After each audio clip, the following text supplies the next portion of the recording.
The most important thing, I think, for players that come after me is you don't want to ever limit your imagination, because people may think you're crazy. But if us as athletes don't think that it's possible to do these things, how in the world can we inspire people?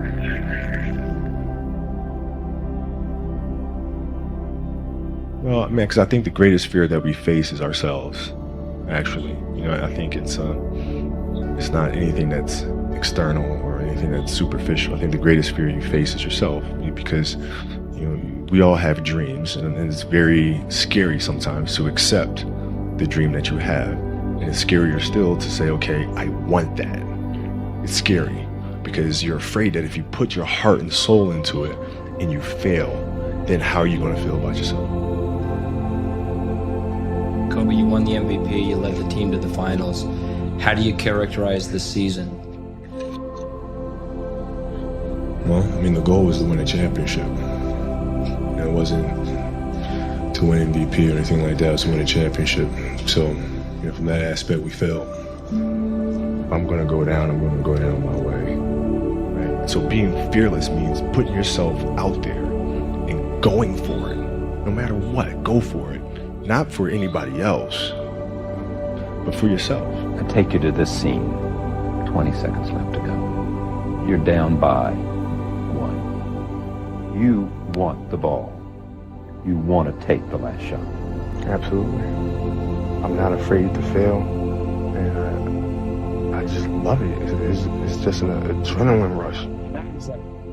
Everybody in the crowd stands up, and everybody's waiting to see if you're going to make the shot, if you're going to lose the game, or you're going to win the game. It's an unbelievable rush. He swings big and he misses big. Same thing with me. I have no fear whatsoever. Because I notice sometimes you look back at the defender to watch their expression. What's that like? Yeah, it's, you get the feeling from the defenders where it's like, oh man, no, just can't, not tonight, sort of thing. And I thrive off of that. You love that, don't you? Oh, yeah. You love that, like, defeated look? Yeah, oh, absolutely. I'm telling you, you don't play defense any better than Ruben Patterson did. This crowd is in complete shock. Yes, on the timeout, I told my teammates, I said, give me a good pick, and we're going home with a W. What I try to do is just try to be still and understand that things come and go. Emotions come and go. The important thing is to accept them all, to embrace them all, and then you can choose to do with them what you want versus being controlled by emotion. A lot of times I've seen players, even myself, when I was younger, being consumed by a particular fear, and to the point where you're saying, okay, it's not good to feel fear. I shouldn't be nervous in this situation. And it does nothing but grow. Versus stepping back and saying, yeah, I am nervous about the situation. Yeah, I am fearful about the situation. But what am I afraid of? And then you kind of unpack it. And then it gives you the ability to look at it for really what it is, which is nothing more than your imagination running its course. You'll have the pressure on yourself to play, to capitulate to that fear. If you play with the sense of, I want to win, then you have the fear of what happens if you don't. But if you find common ground in the middle, in the center, then it doesn't matter. You're not fazed by either, right? And that enables you to really just stay in the moment, stay connected to it, and not feel anything other than what's in front of you. So, I try to just be dead center. When we lost in the finals to the Celtics in 2008, that was a turning point. So when I sat there in the hotel room afterwards, I started thinking about that, because it's on me.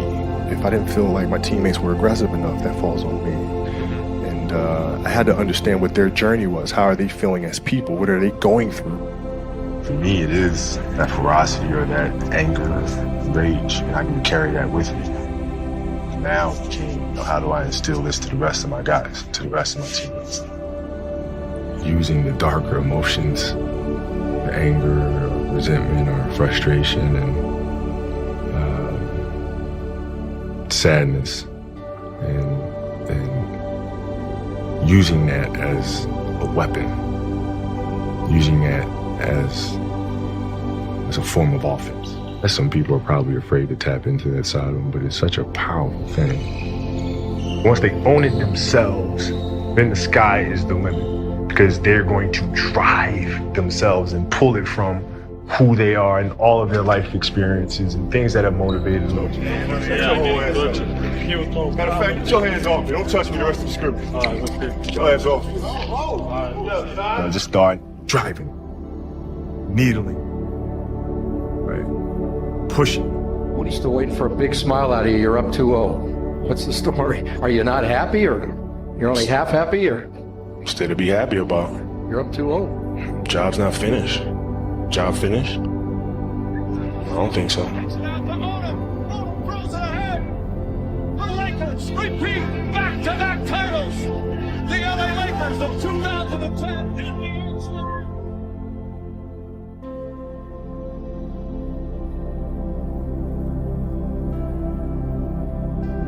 After we did that, we have a bond now that unites us forever. Forever. We have a bond that'll never be broken because the lion looked us in the face and we looked back.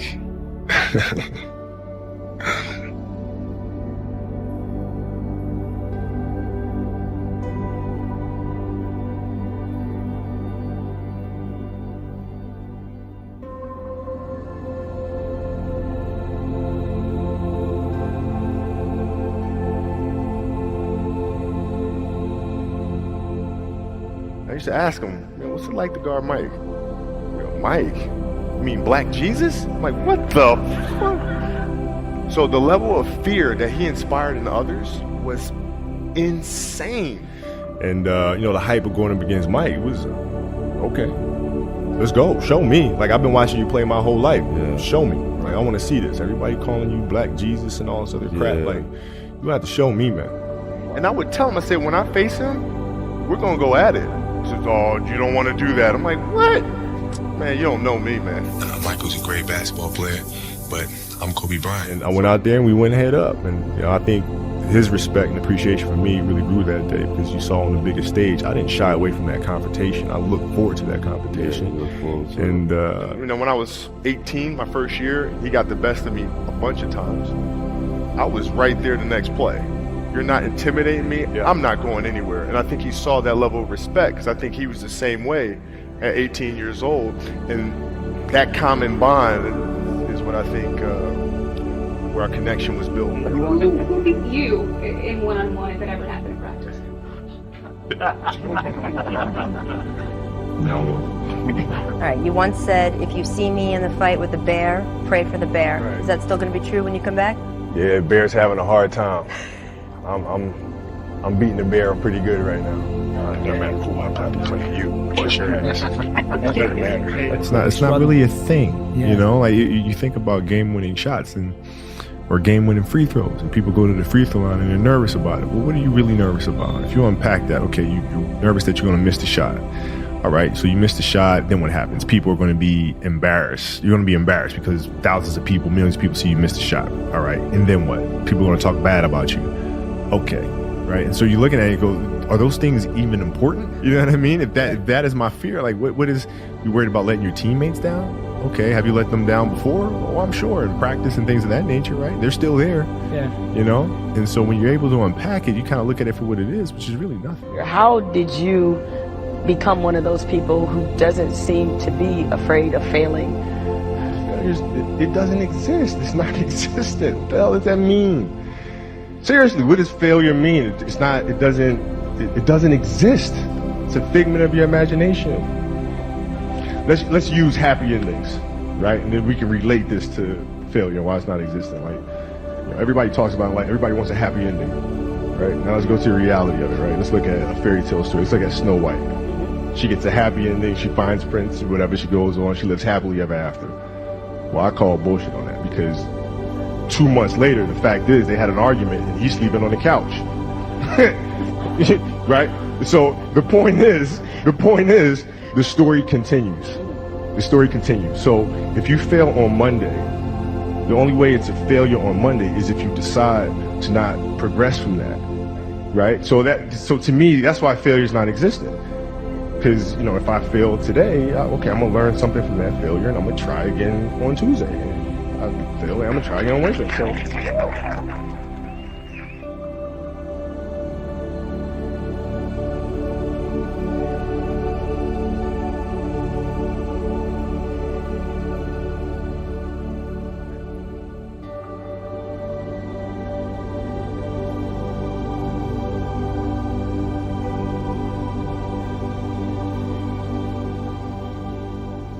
my brain cannot process failure. It will not process failure. Because if I sit there and have to face myself and tell myself, you're a failure, I think that's almost worse than death.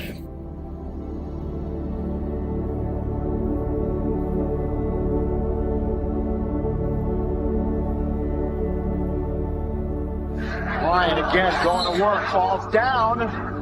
Again, he's struggling. As soon as I made the move, I knew it. I mean, that's the Achilles. I shouldn't say that. That's a foot injury. I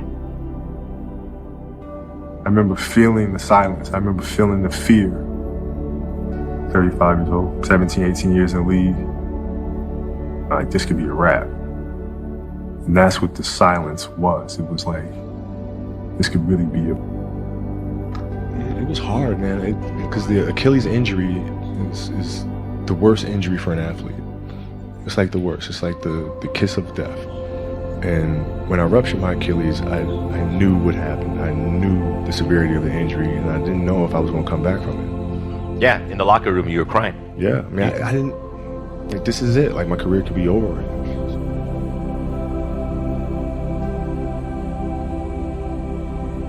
This injury was Mount Everest for me personally, because I knew what the long road was going to be. So, at that point, you have to make a decision. You have to make a choice. It's really hard, man, because it's such a tedious process. And what I found helpful is to not look at the top of the mountain, because the mountain is so damn daunting. It's like, right? So, like, if you're saying, okay, I'm going to climb Mount Everest, you're at the bottom of the mountain and you look up and you're going, I'm not going to climb Mount Everest, right? But if you break it down into sections, you just one foot in front of the other, one step at a time. So instead, I just choose to focus on one step at a time. And then by the time you realize you're at the top of the mountain again, and that's how I handle all my recoveries. It's just focus on the next thing, focus on the next thing, focus on the next thing. And also, you know how time flies. Like, time goes by really fast. So, like, when you're sitting here in the moment dealing with the injury that's a 9-month injury, I can't do that. But when 12 months go by, you're going to wish you did, because it goes by like that. You know what I'm saying? So that's always been my approach. It's just one step at a time, one step at a time. And I didn't want the injuries dictating when I retired. I wanted to control that. It's like, no, my body, sit down, be humble. You're not telling me when I'm walking away. Like, I'm going to tell you when I'm ready to go. Well, I mean, it's one of those moments. I think we all have moments like this in life where it just seems like that day is never going to end. It just seems like the moment that you're in just feels like the darkest moment to you. You personally feel like, I don't know if I can do this again. I don't know if I can come back, and you have to issue that challenge to yourself and try to respond to it. Well, I want to start off by reading something that you wrote right after you were injured. You went on Facebook and you posted a lengthy blog. You know what this is? Oh, yeah. You said, "This is such BS. All the training and sacrifice just flew out the window with one step that I've done millions of times. The frustration is unbearable. The anger is rage. Why the hell did this happen? Makes no damn sense. Now I'm supposed to come back from this and be the same player or better at 35? How in the world am I supposed to do that? I have no clue. Do I have the consistent will to overcome this thing? Maybe I should break out the rocking chair and reminisce on the career that was. Maybe this is how my book ends. Maybe Father Time has defeated me. Then again, maybe not. It's 3:30 a.m. My foot feels like dead weight. My head is spinning from the pain meds, and I'm wide awake. Forgive my venting, but what's the purpose of social media if I won't bring it to you real, no image? Feels good to vent, to let it out. I feel as if this is the worst thing ever. Because after all the venting, the real perspective sets in. There are far greater issues and challenges in the world than a torn Achilles. Stop feeling sorry for yourself. Find the silver lining and get to work with the same belief, same drive, and same conviction as ever. One day, the beginning of a new career journey will commence. Today is not that day. If you see me in a fight with a bear, pray for the bear.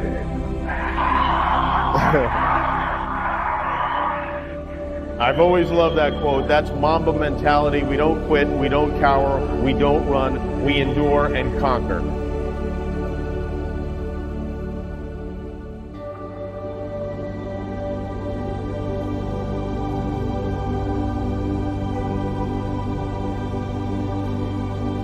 One of the most terrifying dreams for me was a dream of me being on a basketball court. Stadium's full. I'm attacking the basket, and I can't get off the ground. I can't jump. Like I'm stuck. Like I'm cemented to the floor. I was conscious of the fact that I was dreaming. So now I'm trying to control my dream. You can jump through it. You can push through it. You can get to that basket. And no matter how hard I tried, my legs were too heavy. Can't jump.